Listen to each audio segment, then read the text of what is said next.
So my name is Bernardo Lopez. I work in BMW's powertrain development, and today we're here at BMW's Efficient Dynamics Innovation Days, and one of the core topics that we're presenting is the new BMW Efficient Dynamics engine family, which will hit the market in a few years down the road. And I would like to explain a few features of this new engine family, what it is about, and what we think is special about it and our customers would like. So the new BMW Efficient Dynamics engine family will be a completely new developed engine family, which will be using BMW's twin power turbo technology for diesel engines, but also for gasoline engines. We do have this technology today in our engines, and we're going to use it again in refined versions in this new engine family. The main goal of the new engine family is to supply our vehicle portfolio with an engine portfolio with which we are able to meet the targets for the future in terms of emissions, while keeping the typical BMW and Mini dynamics that we have in our cars. So when we looked at this and said, well, what type of engines do we need to develop for the future, we came up that it is ideal if we design this engine family with a cylinder size of 500 cubic centimeters around, and we cover with a portfolio from 1.5 liters to 3 liters of displacement. If you break this further down, you end up having engines with 3, 4, and 6 cylinders that will be, which the new engine family will be formed of. I just mentioned the BMW twin power turbo technology. Just in more detail, maybe more on the gasoline side, it consists of 3 elements. The first element is variability. We need to be able to provide the necessary amount of air quickly enough and very efficiently into the engine. For that we have BMW's Valvetronic system. The second element is direct injection. So we have, as we already have, like in our 6-cylinder twin power turbo engine and 4-cylinder twin power turbo engine, it's a direct injection, which also will go into the new engine family. And the third element is, of course, the turbo system itself, and we try to find the perfect turbo charger system for each and every engine application. So these are the basics of the new engine family. There will be a high degree of commonality of components among the 3, 4, and 6-cylinder gasoline engines, but also a commonality with diesel engines. One of the really new things about the engine family is, of course, that we will have 3-cylinder diesel and gasoline engines, and here we have a first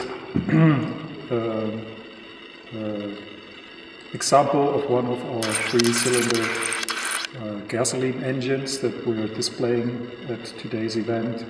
And so the big question around the 3-cylinder is, does that really work? Is that really a typical BMW engine?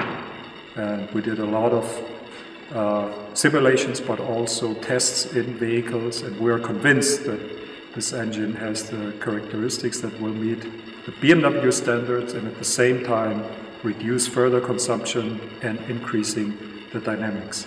So let me tell you a little bit about the 3-cylinder so that I can convince you as well why this is a good engine. So first of all, the best way to think about the 3-cylinder is not saying, okay, we have a 4-cylinder and we take 1 cylinder away.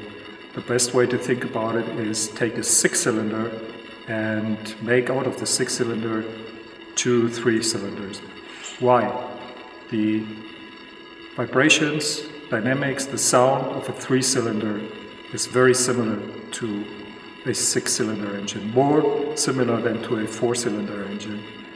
Also, the dynamics, the response, the dynamic behavior of the engine is very good. It's at least at the level that we have in our 4-cylinder twin power turbos, and in some cases it's even better.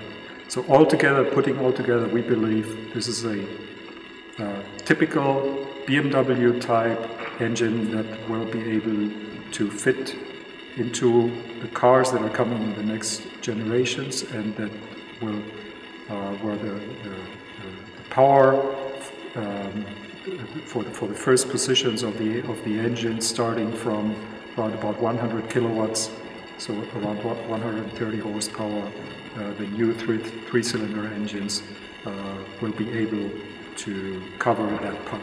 Okay, so I would like to explain a little bit around one topic where a lot of questions come up. So the typical question when we propose a three-cylinder is, why don't you take a four-cylinder and use cylinder deactivation? There are solutions on the market, or have been announced, that this is a better way to do it. We have examined this topic at BMW, and we actually do not think that this is the right solution for us in the new engine family. Why?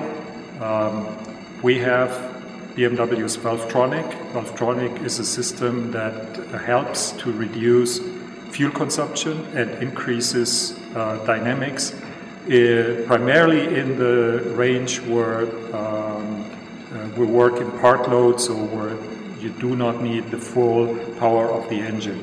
Cylinder deactivation also works in this region. However, the range in which you can apply cylinder activation is much smaller. You have to deactivate it again at lower RPMs. You cannot run it at higher loads. In addition, the engine has to run at the same operational point to be able to use the high efficiency of cylinder deactivation. And probably the most important disadvantage at this point is that once you start deactivating cylinders, you introduce an additional vibration into the engine that needs to be compensated by some other measure in the car.